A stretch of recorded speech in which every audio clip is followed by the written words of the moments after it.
Hi, everyone, and welcome to our LGBTQIA plus speaker series event for October 2020. Thank you all so much for being here, and we're so excited for you to learn something new from our incredible speaker today. The LGBTQ Center actually started the speaker series with the goal of providing faculty, staff, and graduate and professional students a forum so they could make connections around and share research and pedagogy addressing sexual orientation, gender identity, and gender expression. The hope was to create a community of scholars addressing these areas from a very intersectional perspective. That's still the primary goal of the series, and it was also to serve as a place for people to share developing work or gain experience presenting in preparation for submission of material to regional or national conferences. It remains a forum for that as well. Our speaker today is Rachel Warner, a PhD candidate and teaching fellow at the Department of English and Comparative Literature here at UNC. Her research interests include 20th century American literature, women's and gender studies, queer of color critique, and animal studies. I'm really curious about what animal studies is, so you should definitely stick around and ask. Amazing. She also co-directs the graduate working group Literature, Medicine, and Culture Colloquium, LMCC, which explores topics in health humanities. She's currently working on her dissertation, A Literary and Cultural History of Female Masculinity in American Modernism. She lives in Durham with her 2 toy poodles, 2 pet rats, and wonderful partner. So everyone, please give your undivided attention to the awesome Rachel. Thank All right, you so Rachel. much, Jay. Yeah, go ahead and share your screen whenever you're ready. For sure. So here we are. All right, so thank you so much for that amazing introduction. And to begin my talk today, I just wanted to take a moment to thank the LGBTQ Center of UNC for giving me this wonderful opportunity to share my dissertation research. And in particular, I want to thank Jay for their patience and overall encouragement and support with this whole process. And also Maria Daikima Herb for asking me to give this talk and taking an interest in my research. And finally, I wanted to extend thanks to all of the LGBTQ Center staff, and particularly the student ambassadors for their incredible work with Queer MiniCon from this month, and just encourage everyone to go check out those videos, which I think are up and captioned, which are just a phenomenal array of academic and personal and artistic presentations.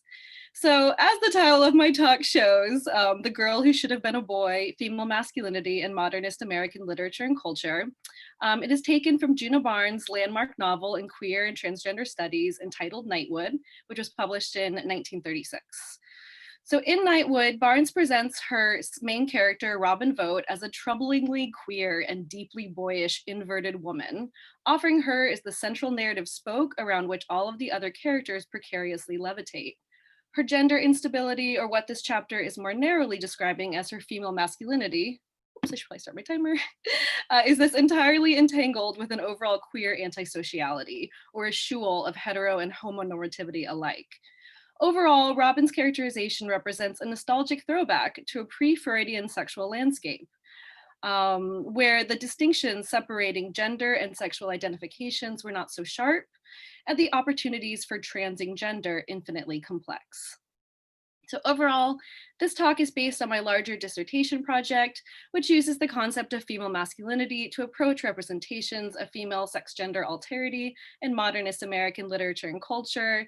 As such, it privileges depictions of characters and historical actors who transgender or disrupted the naturalized connections among gender identity, sex embodiment, and social gender roles.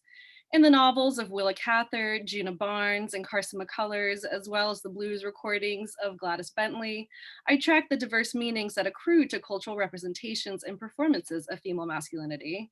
I argue that such representations not only make legible the operations of racialized forms of dominant American masculinity, but attest to the diversity of female identified engagements with masculine codes of conduct. In contextualizing this archive according to some of the most significant racial and sexual developments of the early 20th century, I see these artists as intervening in conversations surrounding white ethnic ambiguity, and immigration, Black queer art and the politics of racial uplift, the solidification of a modern classificatory system of sex and sexuality, and the rise of a global American empire. As such, I claim cultural tropes of masculinized women and girls, including the tomboy, cinema vamp, sexual invert, and drag king, as central to the racial, gendered, and sexual complexity of American modernism.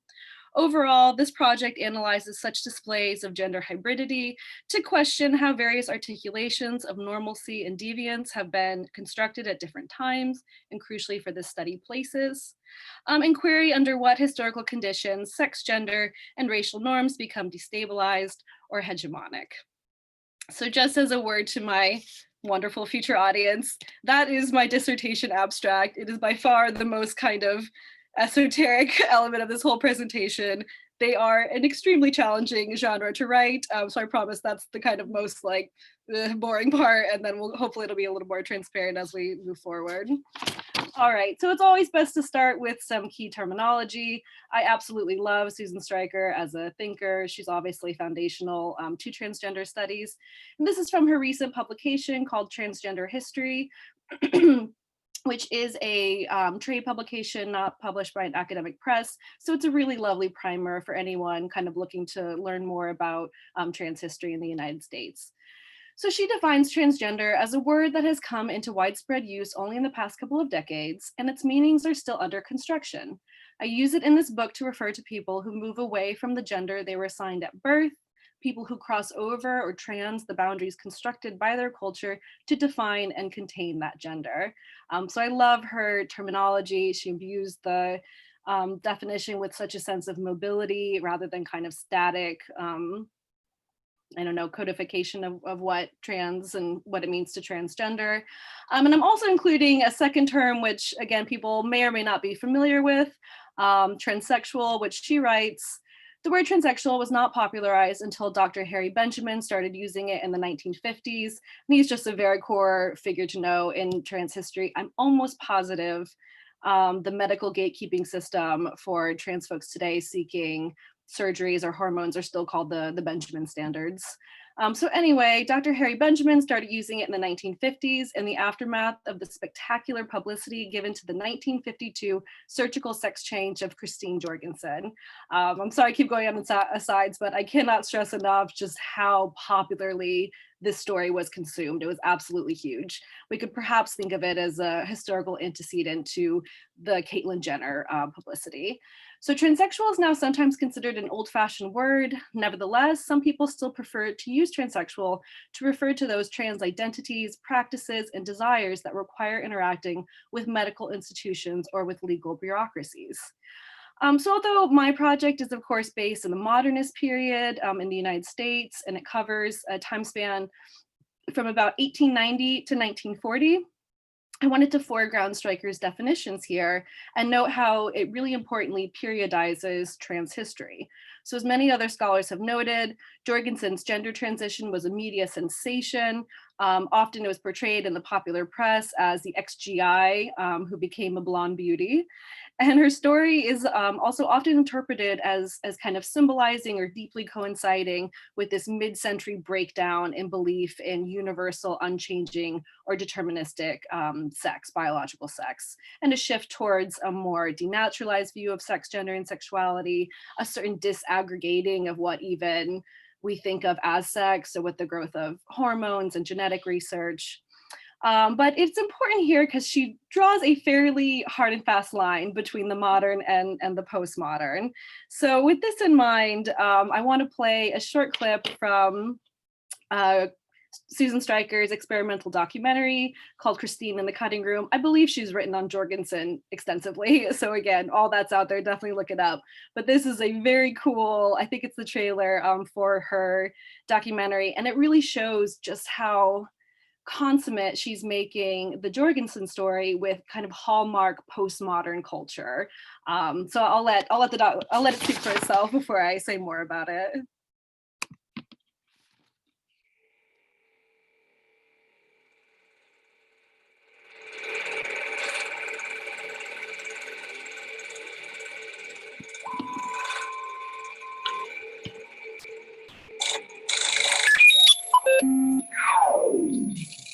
This is Christine Jorgensen speaking to you from inside the cut.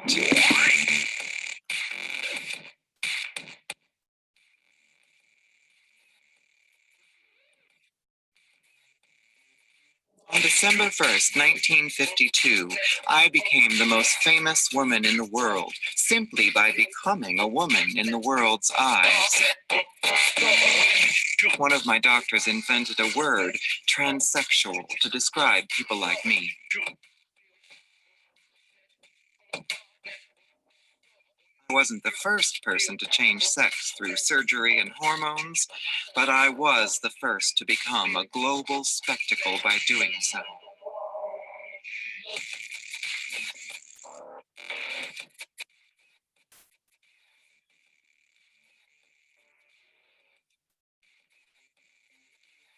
The shiny surface of post-war modernity covered over the darker realities of the recent past and present.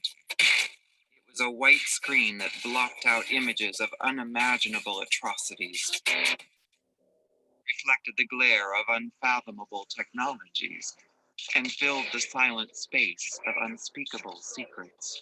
They called it the age of anxiety for a reason.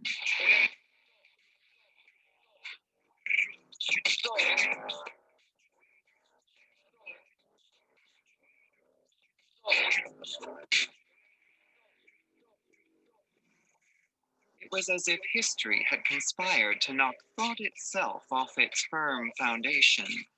No one was sure what one could be sure about anymore.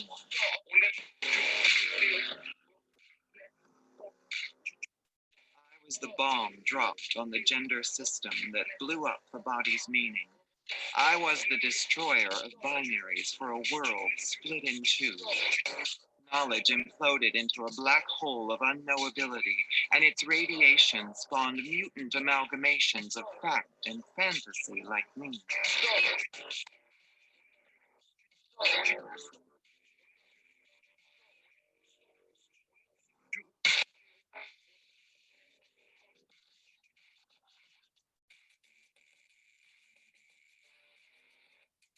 Been a photographer and filmmaker who became a performer.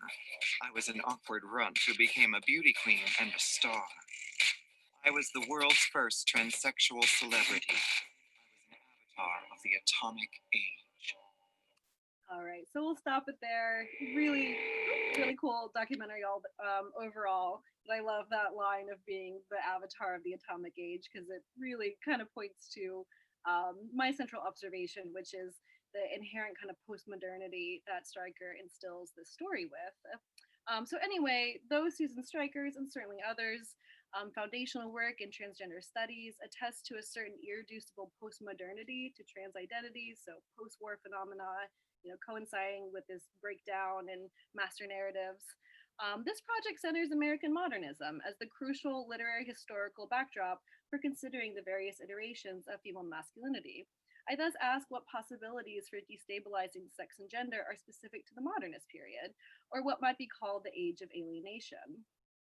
So perhaps nothing, no visual media better encompasses and exemplifies this idea of alienation than Edward Munch's The Scream, kind of epitomizing a lot of modernist trends. So here we have this very classic representation of modernist angst. I'm pretty sure this is precisely the example that Frederick Jameson gives in his work on postmodernism as the cultural logic of late capitalism, as signaling this deep intensity of affect, the sense of crisis and breakdown. So more specifically, my dissertation project contextualizes its archive according to the racial and gender dynamics of self-consciously modern artistic cultures of the early 20th century, particularly the Harlem Renaissance and Anglo-European high modernism. In this way, I aim to achieve an expansive notion of what constitutes American cultural modernism, or one that crucially recognizes the dialectic between white and Black American modernisms. As Houston Baker's canonical essay, Modernism and the Harlem Renaissance, makes clear, the eroding civilization mourned by the likes of T.S. Eliot and William Butler Yeats was indisputably tied to white supremacist, imperialist, and heteropatriarchal assumptions and entitlements. And another just absolutely key work here that I pull from a lot is Gail Betterman's. I think it's called Manliness and Civilization. Such a fun read. And it's really all about how in this particular time period we see the dominant white masculinity emerging as being really consummate with both white privilege and white supremacy, but also an imperialist notion of civilized, a social Darwinist notion of being civilized, of course, in relation to the uncivilized, mostly internally and externally colonized people of color. So moving right along, this is my lovely archive of the women I've spent so many months with and will continue to think and write about probably for the next year.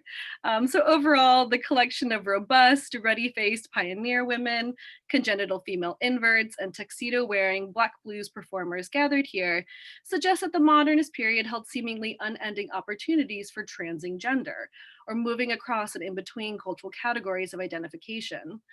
Though such texts and historical actors can only be considered coherently transgender avant la lettre, which I cannot pronounce French terms to save my life. It simply means before the word, so before these terms were coined.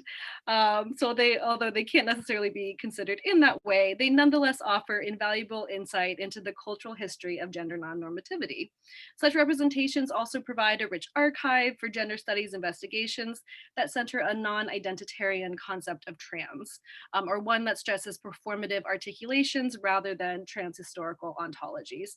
I don't have a slide for this, but Kyle Keegan, another really cool trans studies scholar, just wrote an article called Trans with an Asterisk, which is again kind of becoming popular, all about how to do things with trans and really think of trans as this incredibly productive prefix that can be used to show affinities between these different modes of crossing and movement.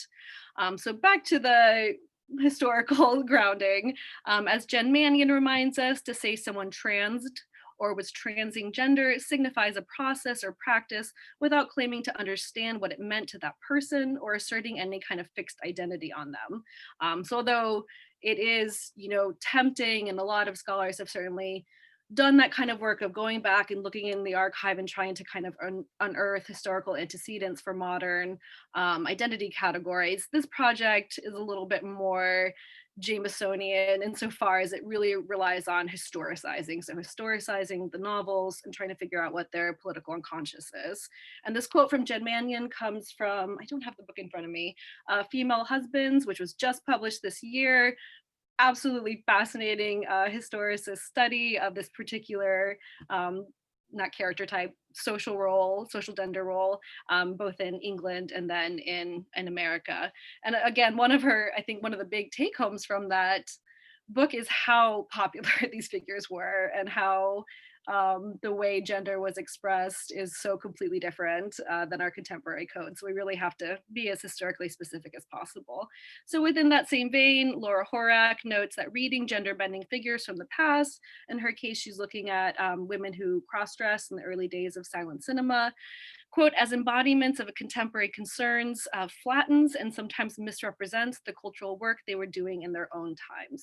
So the way these characters and actors signified in their own times, again, is quite different than contemporary codes. So as always, the challenge in doing this kind of work is to produce methodologies that are sensitive to historical change, yet still influenced by contemporary theoretical perspectives. So in this vein, I approach the archive of cross-dressing, cross-gender identifying women according to a trans-inclusive notion of queer, or one which crucially acknowledges that, quote, same-sex desire is not the only way of differing from a heteronormative society. And this is a very classic critique of queer theory from trans studies scholars. Really famous example would be Vivian Namaste's work. I think it's called Invisible Lives, the erasure of transgender people. It's reiterating that same claim that, we lose so much focus on gender variance and gender variability when we kind of cover up such actors with terms like lesbian or gay or whatever, more sex and sexuality based terms. So in this way, this project reiterates the central critique and really focuses on gender variance. All right, so of course, have to talk about Halberstam since his work is pretty important to this. So as the title indicates, this study maintains a fundamental reliance on J. Jack Halberstam's hallmark work in transgender studies, Female Masculinity, which was published in 1998. It thus continues Halberstam's core argument that the best way to understand social constructions of masculinity is to focus on iterations that are distanced from the normative, often almost always implicitly white male body. In a similar vein, this project validates female masculinity as its own distinct form of queer gender with a rich cultural history, and claims that recognizing female masculinity as such is key to gender parity. Finally, Halberstam really importantly reminds us that there is really no such thing as a singular monolithic female masculinity. It is an extremely kind of multiple, contradictory subject position that encompasses, this huge range of styles of gendered self-fashioning, ways of relating to one's sex embodiment, so on and so forth. So I'll just read this really key quote. Might turn on my light since it's got a little dark. This comes from the introduction. I think it gives a really good summary of his central kind of political intervention. So Halberstam claims, by arguing, quote, by arguing for gender transitivity, for self-conscious forms of female masculinity, for indifference to dominant male masculinities, and for nonce taxonomies, that's a Eve Sedgwick term from Epistemology of the Closet. I do not wish to suggest that we can magically wish into being a new set of properly descriptive genders that would bear down on the outmoded categories male and female. However, it seems to me that there are some very obvious spaces in which gender difference simply does not work right now. And in the breakdown of gender as a signifying system in these arenas can be exploited to hasten the proliferation of alternate gender regimes in other locations. From drag kings to spies with gadgets, from butch bodies to FTM bodies, gender and sexuality and their technologies are already excessively strange. It is simply a matter of keeping them that way. So that's a very guiding principle I have as I go into this research. I love this quote because I think it gets to the heart of doing this kind of work, which is maintaining a very healthy respect for how complex all of these identifications are, and how they almost always exceed the normative categories by which society and social power is organized. So nonetheless, it is important to note that contemporary scholarship has moved away from this term. So for example, transgender studies scholar Alison Hammer, who we'll hear from quite a bit shortly, explains that, quote, in transgender communities, transmasculinity has become the preferred term to Butch or to Halberstam's invention. Transmasculine refers to transgender people who were assigned to the female gender at birth, but identify with masculinity more than with femininity, end quote. So though this project at times uses these terms interchangeably, it does maintain a fundamental reliance on the productive contradiction implied by female masculinity. So put differently, it uses Halberstam's theory to apprehend a history of gender relations. So really trying to think how male-female norms are extraordinarily interdependent, and the problem when they are often defined as non-overlapping and antagonistic. So trying to look at this history of gender relations, its overlap with the American color line, that's really important work. I'm putting the cart before the horse right now, but really important work done by Siobhan Somerville and other scholars in Queer of Color Critique, and American colonial expansion, and finally, the imbrication of this history with the modern science of sex and sexuality, which is typically the backbone of, any study into gender and sexuality at this time period. So that would be, as we'll see shortly, the advent of psychoanalysis at the turn of the century. And we're going to move kind of back one time period and look at late 19th century sexology, and particularly consider its overlap both with scientific racism and the kind of built-in anti-Blackness to that epistemological framework, as well as its roots in empire. And that's Deborah Kohler's work.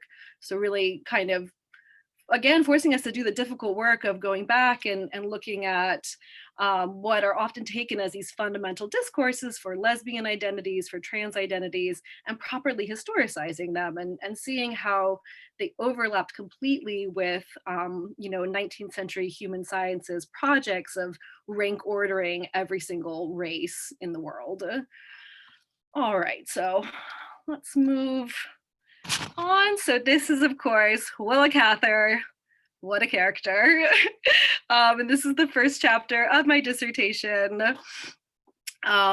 It's probably the most kind of fleshed out since I just submitted a version of it for publication, but as always, I'm very much looking for suggestions and any feedback. So this is chapter 1, A Crisis in Female Masculinity, Willa Cather's My Antonia, and the Imaginative Recreation of the Western Frontier. And one thing that will probably become obvious in this presentation is that my titles are just crazy long. I think there is a problem with being too descriptive. So anyway, there is perhaps no greater critical blind spot and no more vexed topic in Cather studies than the author's pronounced commitment to regional white masculinities throughout her lifetime. From her iconic buzz cut adorning Marilee Lindemann's foundational study, which we see right here, Willa Cather, Queering America, to a namesake chosen for her uncle, a slain Confederate gentleman, it seems safe to suggest some deeply felt identifications and complex literary investments in masculinity on Cather's behalf.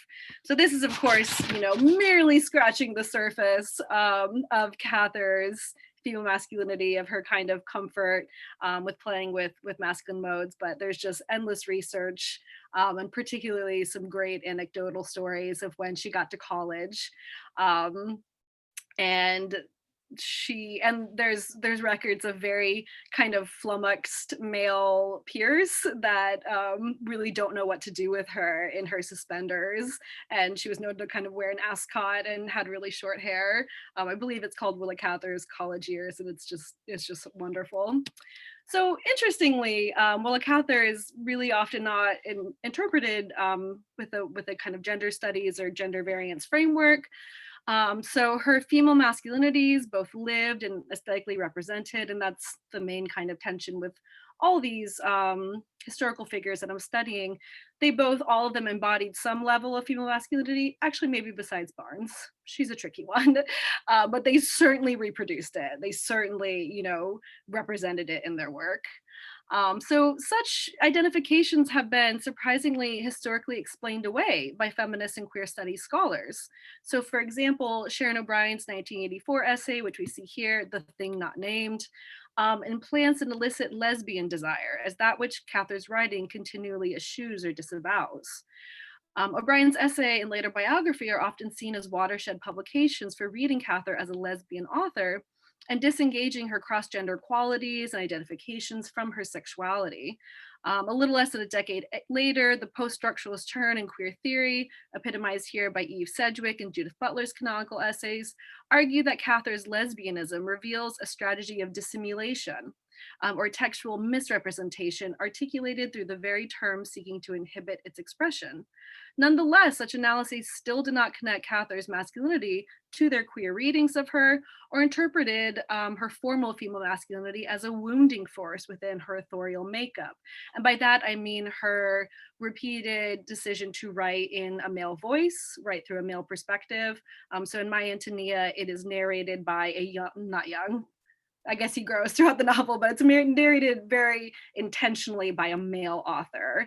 And unfortunately, we don't have time to go into the complexities of her very strange meta introduction where she really deliberately kind of minimizes herself as the author and makes it clear that Jim Burden, her narrator, is the true author of My Antonia, and it is his portrayal of Antonia. So anyway, it has only been within the last few years that trans studies scholars have begun slowly making their way back to Cather's life and work, positing new readings of her transmasculine resonances to complement and diversify conceptions of Cather as a distinctly queer and queering modern author. And honestly, the exact same thing can be said of Djuna Barnes, always known as a lesbian author, hugely important to kind of gay and lesbian histories. But again, scholars are trying to go back and think about just how much they emphasize transing gender and moving, disrupting in a sense of biological determinism or an essentialist and mimetic understanding of gender. All right, so Alison Hammer's recent essay provides an excellent way to read Cather as a transmasculine writer. So her essay was just published, I think, February of this year in TSQ, the Transgender Studies Quarterly, which is the hallmark journal in trans studies. Certainly one this humble author has tried to get into, but their standards are very high, rightly so. So Hammer looks to Cather's journals and male literary characters to unearth what she calls a transgender longing towards these faded Anglo-American masculine cultural ideals, particularly Winston Churchill, interestingly enough. So crucially important for this chapter, Hammer reads Cather as exhibiting a form of, quote, stone butch exceptionalism, or construction of female masculinity that is inextricable from whiteness, white privilege, and white supremacy. So echoing Hammer, this essay offers the transgender studies approach to Cather's biographical, formal, and literary female masculinities captured in this final novel of what's called her Prairie Trilogy, My Antonia, which was published in 1918. So I really read her as a Western writer, and it really importantly contextualize her as certainly a white Western writer, and one with very deeply felt and profound identifications with regional white masculinities, with white masculinity in general. So I read My Antonia as Cather's entrance into the early 20th century genre of the literary Western and crisis in white American masculinity, of which it was a key element. I'm gonna break for a sip of tea so I can actually talk. So overall, this chapter argues that Jim, which again, complicated, Jim's portrait of Antonia, who is a Czech immigrant, prairie girl, reveals significant ideological continuity with configurations of the frontier as an idealized space for constructions of whiteness and masculinity. So both in her childhood tomboyism and teenage masculinity, Antonia's gender makeup maintains this kind of classic Western pairing of an very much quote unquote open and uninhabited frontier and a rugged or kind of salubrious, healthy masculinity. And this is very much based in cultural tides related to neurasthenia, fears that young, again, white American boys were being feminized by too much female influence. And the idea was to kind of like kick them out onto the Western frontier to basically learn how to be proper men. Very interestingly, it coincides with the rise of summer camps in America, which also have just this hugely appropriative relationship with indigenous histories of the frontier. So Cather, of course, breaks from the standard literary Western insofar as her Nebraskan prairie overflows with gender inversions or thrust forward pioneer women. That's a quote. You get a sense of like kind of how phallic a lot of these ladies are, and diminutive or otherwise enfeebled men. So almost always we have that kind of inverted pairing. So crucially, her prairie also does not feature the standard cowboys and Indians tropes, such as that seen in genre standards, as it makes no reference to a living indigenous presence, which remarkably enough, Cather was critiqued on in the 1910s. When the novel was published, people commented that it seemed ridiculous that there was not a single indigenous representative for this region, especially since I should mention this, the novel looks backward and it takes place at the late 19th century. So it's very much a modernist novel. It is imbued by, early 20th century currents, but it's nostalgic and looking backward to, the good old days kind of thing. So nonetheless, Cather's queer modernist Western captured in My Antonia reproduces hallmark features of this genre, including its imbrication with imperial fantasies of nation creation, white ethnic racial inclusivity, and trans-regional idealizations of white masculinity. Ultimately, Cather uses Jim to tell a white transmasculine fantasy of settler colonialism, one that sees white ethnic immigrants repopulating the prairie conveniently emptied of indigenous inhabitants, in what Alan Trachtenberg describes as the coming together of the entangled figures of the Indian and immigrant, whereby, this is his language, the vanishing red is replaced by the arriving alien. So this is a complex argument. Hopefully we can get into it in the Q&A. But it's basically staking a claim that we need to think of immigrant history, so a history of, Ellis Island and this huge expansion of, what whiteness is, what it counts as with European immigrants coming in, roughly around the turn of the century, with, the history of the settler colonial history of America, of genocide, of elimination, and continual settler encroachment. So often these are seen as disconnected processes, but they're really not. So anyway, we'll move on for the sake of time. So chapter 2 is called Of Bull Daggers and Drag Kings. That is my ode to Gail Rubin's amazing essay called Of Catamites and Kings that hopefully we'll circle back around to at the very end of the project. Gladys Bentley and Black Blues Female Masculinity. So this chapter draws on Gladys Bentley's blues recordings to contextualize her as a key representation of female masculinity in modernist American culture. So Bentley was a blues singer and pianist who gained widespread popularity during the years of the Harlem Renaissance. Sadly, she is fairly under-examined, I would say, so not typically written about very much, even though it's not in keeping with how she was in her own time. She was extremely popular and extremely well-known. So she almost always performed in a white tuxedo and top hat, and was one of the few out queer artists of the Harlem Renaissance, which is a tiny bit ironic because if you study the Harlem Renaissance, literally almost like most of them were queer, certainly. But she was known to kind of be out on the town with like multiple ladies on her arms, and her kind of like sexual prowess was a key part of her gendered construction. So she was once described by Langston Hughes as, quote, a large, dark, masculine lady whose feet pounded the floor while her fingers pounded the keyboard, end quote. Bentley's drag king performances on the Harlem blues circuit signal a deformation of racial, class, and gendered norms. And that's very much a Houston Baker term, who's written extensively on the Harlem Renaissance and on blues. So just to give some brief biographical background, since again, she's not really a very well-known figure. So as an adult reflecting on her childhood, Bentley recounts, "It seems I was born different. At the age of 9, I stole my brother's suits and began to feel more comfortable in boys' clothes than in dresses," end quote. So recent short documentary series from PBS, amazingly titled Unladylike 2020, describes how she was eventually taken to a doctor to cure her of this budding transgender feeling and lesbianism.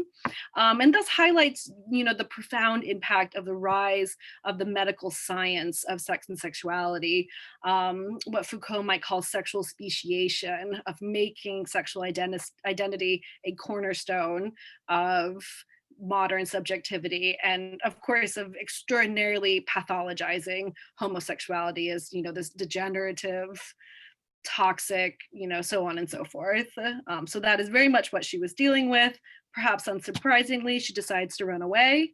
So Bentley continues, quote, "Some decide to take the reins of destiny in their own hands. That is the way I reacted to being an unwanted child," end quote. Ultimately, she ran away from home in 1926 to live in Harlem at the age of 16 and eventually became one of the most popular entertainers. As James Wilson's chapter on Bentley attests, quote, "Bentley aroused the ire of several critics with her ribald performance, and she pushed the boundaries of stage decency to their limits with her nightclub act. Bentley, an avowed bulldagger, was famous for her suggestive songs and masculine appearances."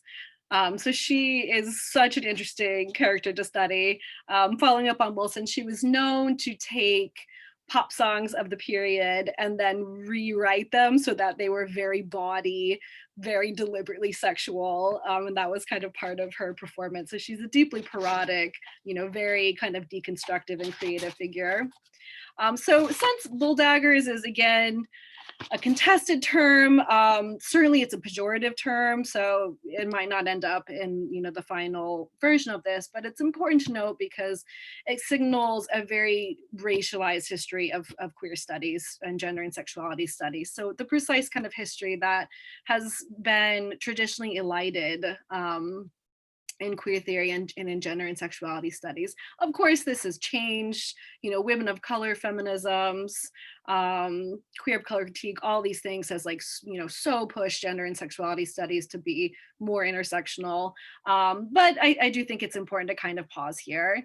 So this definition comes from the Encyclopedia of Sex and Gender, from Emma Crandall, and she says bulldagger is a slang for very masculine lesbian, which often carries a more racialized meaning. Bull daggers are associated with physical strength, sexual prowess, emotional reserve, and butch chivalry. The term has roots in African American communities of the early 20th century, especially with 1920s Harlem, where sexual and gender mores were more flexible. So as a queer butch gender, bull dagger is distinguished from lesbian androgyny or femme, and in lesbian feminist reclamation of the term, helps to enrich what has become, what has been a very whitewashed lesbian history. So in many ways, this definition highlights one of, as I mentioned, kind of the central shortcomings of gender and sexuality studies, which is this lack of attention to intersectionality and failure to interrogate the implicit whiteness and typically middle-class grounding of the homonormative subject. So queer of color critique is a growing area of study that really recognizes the mutual imbrication between race and sex as body-based discourses, heavily invested in control, containment, and discipline.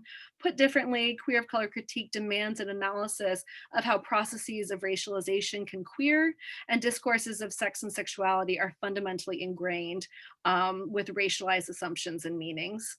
So here we have Cathy Cohen's canonical essay, which I probably cite in most papers I write, just because I love Cathy Cohen. I think it's a really lovely essay, which is of course called Punks, Bull Daggers, and Welfare Queens, the Radical Pretension of Queer Politics, right? Because it's asking.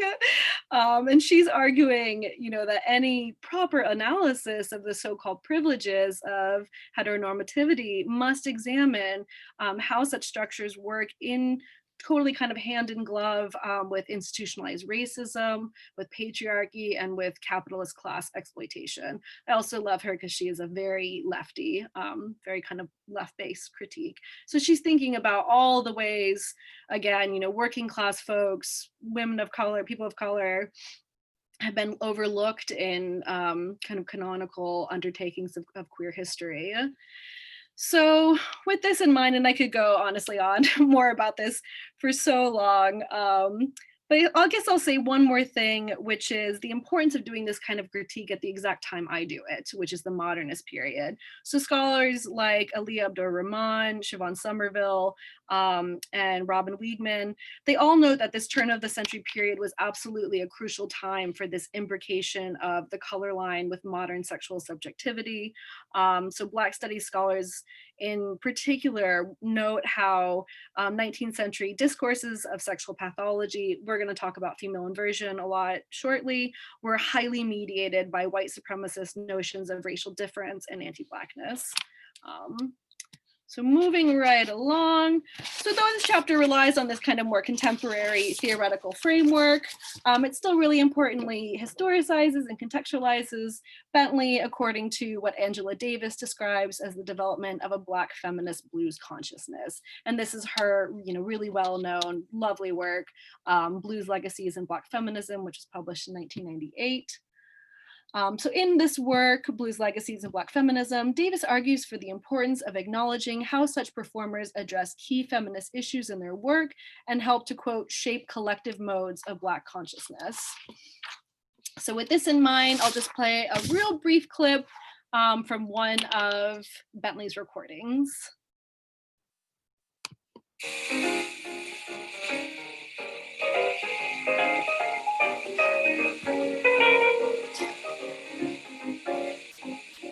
I'll make you men fall, treat us women like you do.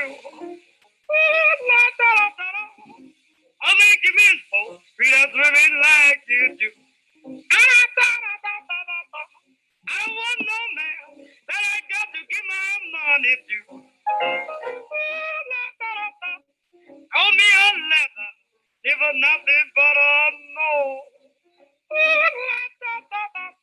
Call me a leather, never nothing but a no. Goes right back and told him, man, I ain't no Billy Goat. Give my man everything from a diamond ring on down. Give my man everything from a diamond ring on down. Next thing I'm gonna give him 6 feet in the cold ground. You can never tell. All right, so unfortunately for the sake of time, I'll pause it there. and just say some final words, which is, you know, the one of the aims to do this chapter and to do this project is to kind of recontextualize her and really think through her importance to Black women's histories, queer and trans histories, and certainly the Harlem Renaissance and Black modernism. And like I mentioned, she is rather under investigated. She is not one of the three blues performers that Davis studies, who are, of course, Ma Rainey, Bessie Smith, and Billie Holiday. So, whoops, with Bentley's hopefully kind of music in our ears, we'll turn to chapter 3. I promise I'll make these a little bit shorter than the Cather chapters. So chapter 3 is called A Tall Girl with the Body of a Boy, Female Masculinity in Djuna Barnes-Nightwood. So as I mentioned, that's where the title of this talk comes from. It's probably obvious. I very much love this novel, so I pull a lot of quotes from it. So Djuna Barnes-Nightwood is a dauntingly complex novel, remarkable for its avant-garde prose, early representation of queer gender and sexuality, and overt biographical intonations. So paragon of high modernist style, we can think of her as being very Joycean. The text was published in London in 1936 with the help of Barnes' close friend and fellow modernist T.S. Eliot after facing many years of difficulty with British censorship laws. Obviously completely related to the queer content of the novel. So though Nightwood is often cited as a significant early representation of lesbian identity and desire, these readings tend to belie the great deal of gender play present in the novel. As Barnes depicts female characters with masculine hands and feet and male characters, I should say male identified characters, who wear women's clothing and desire motherhood, she reinforces the sense of gender as mutable, untied to sexual differentiation, and independent of a binary positioning of masculinity and femininity. This chapter thus spotlights the masculinized female invert seen in Barnes' construction of Robin Vote, who is a very thinly disguised proxy for Barnes' great and notoriously tortured beloved Thelma Wood. So here we see Djuna and Thelma, perhaps in a rare moment of repose, in the south of France. Here's Thelma Wood, who was an engraver and an artist. And of course, classic Djuna Barnes, just looking so 20s, so flappery. So if you pick up the novel and read the introduction, you will be warned, aside from Eliot's, that this is a very melancholic, one might even say alcoholic portrayal of queer relationships. Again, we'll get into this in a minute, but it's certainly not, you know, a very happy portrayal. In that ways, it is very high modernist. So anyway, thinking of Thelma and Djuna, I don't mean this to be confusing. So I'm really privileging Robin. I'm analyzing the text. I'm, trying to not make this as biographical as possible, but it's important to know where these characters came from. So this is Robin. So she's variously described throughout the novel as a tall girl with the body of a boy, or a girl who resembles a boy. Robin's characterization typifies Barnes' overall anti-heteronormative investment in gender nonconformity. More narrowly, Robin's characterization signals Barnes' parodic recreation of turn-of-the-century scientific nosologies of gender and sexual pathology, particularly sexological accountings of female homosexuality as female inversion. Sorry if you can hear someone revving their engine through my neighborhood. So female inversion is a very important discourse for this project. And I guess I'll just go right into what I have. So though this analytical category was first articulated through the progressive writings of a German lawyer named Karl Heinrich Ulrich in the 1860s, the construct finds its most developed exposition with Havelock Ellis and his 1897 publication, Sexual Inversion, which we see right here. And again, I guess in a similar vein maybe as other authors, this text was hugely popular, very much widely read in the United States, and certainly actively read by many modernist authors. So, in Nightwood, Djuna Barnes explicitly names Robin an invert. She describes her as a sexual invert. Moving forward, Carson McCullers absolutely read her Ellis, read Sexual Inversion, also described herself as an invert, used that very similar terminology of being kind of trapped in the wrong body. So just a hugely significant text to consider. So even then, female inversion, of course, remained largely an afterthought to first elucidating the riddle of manly love, that's Einrich's words, or male inversion, and remains proportionally under-theorized in foundational sexological writings. Nevertheless, Ellis and Simmons' work solidified a notion of the congenital female invert as opposed to their femme partners as inextricable from an essential female masculinity. So Ellis summarizes this point briefly in an article when he confidently states, "The chief characteristic of the sexually inverted woman is a certain degree of masculinity." Late 19th century sexological researchers thus solidified a notion of homosexuality as inextricable from a larger gender inverted condition. The female invert and her queer cousins, the mythic manly lesbian that comes from Esther Newton, the murderous manly invert that comes from a very just super fascinating study by Lisa Duggan, is often interpreted as embodying the most significant early discourses for representing both transgender and lesbian identities. So here we'll move to a quote from Knightwood. So sadly, this is not in the finished draft, not in the finished novel. It was excised. So in an excised passage from Knightwood, deemed too scandalous and vaguely scatological by That Man in My Mouth, which is how she described T.S. Eliot, Barnes again maintains this inverted gender formula in illustrating the sexual dynamics between queer subjects. Indeed, many scholars have noted Eliot's significant influence on the editorial and publication processes of this novel, and often dwell on his huffy exhortation to the reader to not consider the small, strange novel as, quote, depicting a horrid sideshow of freaks. Given Barnes' naked delight in the precise kinds of morbid, degenerative, and sensationalist types emerging from sexological science, Eliot would have appeared to miss the mark. In the following passage, Barnes explicitly gestures towards the foundational Ulrichian understanding of the invert as the masculine soul heaving in a feminine bosom, as she describes a scene of women bowing down with each other. So she writes, and again, this is from a version that was never published. So look for the girls also in the toilets, realizing I can't see this. Look for the girls also in the toilets at night, and you will find them kneeling in that great second confessional, the one the Catholic Church forgot. Over the door dames, a girl standing before her girl, her skirts flung back one on one, while between the columns, the handsome head of the girl made boy by God bends back. The posture of that head vaults forth the difference between one woman and another, crying softly between tongues, the terrible excommunication of the toilet. So this is just Barnes in a nutshell, just delighting in the sensual, the sexual, the abject. I think we can see why she had such trouble getting this novel published. So this is a very similar portrait to how she shows Robin's female masculinity, which is typically this kind of wonderful blend of cartoonish pornography, juvenile humor, and the use of the Catholic Church, as a privileged site for bestial, fetishistic, and pansexual eroticisms. So in terms of Barnes' overall play with female inversion, Barnes suggests here that gender, and particularly queer genders, such as those embodied by Robin, the invert, are inextricable from sexual appetites, desires, and styles of coupling.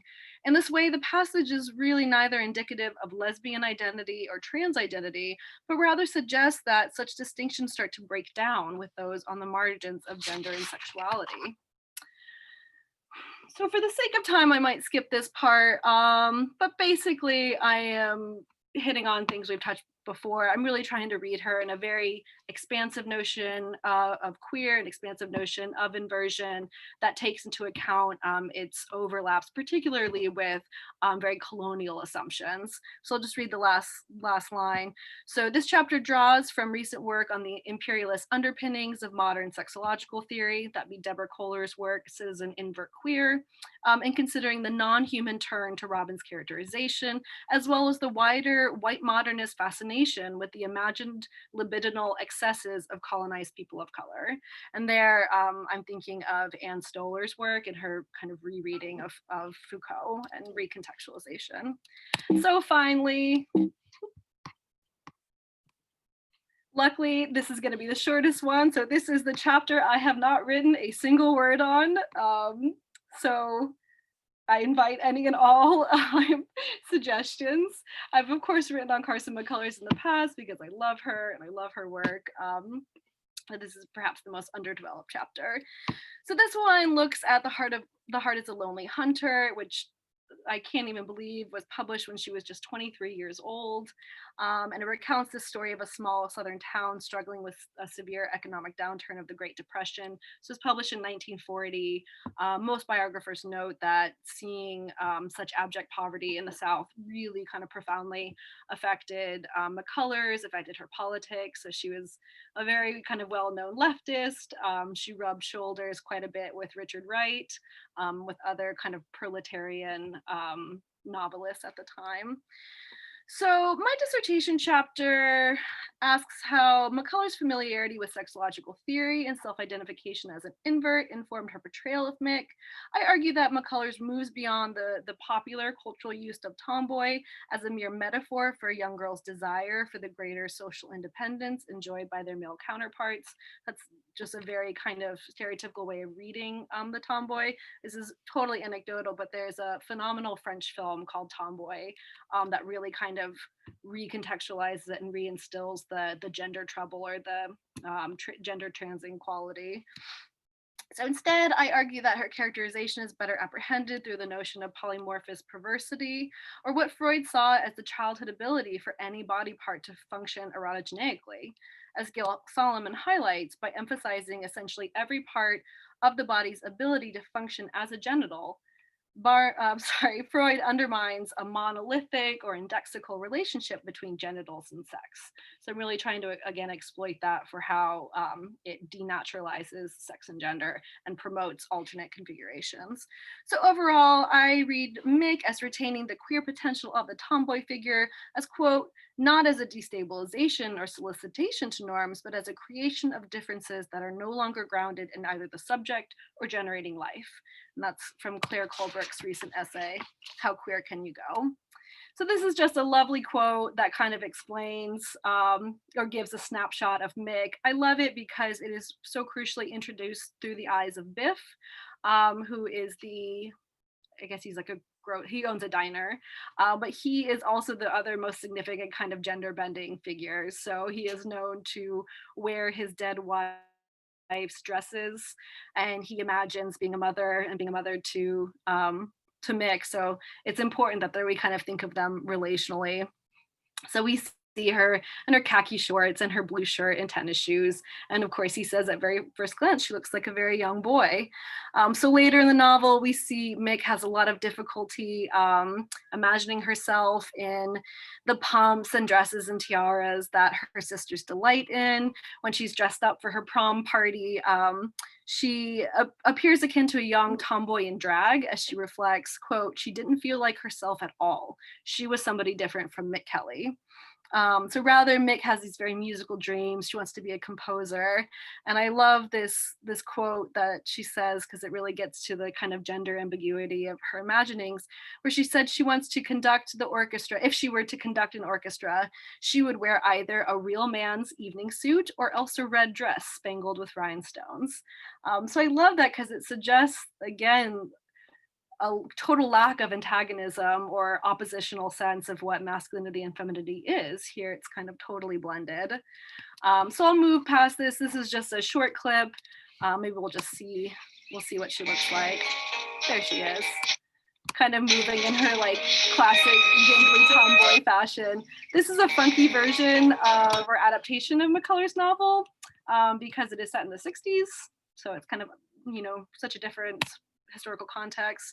But anyway, I wanted to finish with perhaps the scholar I quote constantly and really look up to, which is Gayle Rubin, and her kind of fundamental insight that she says there are many different ways to be masculine.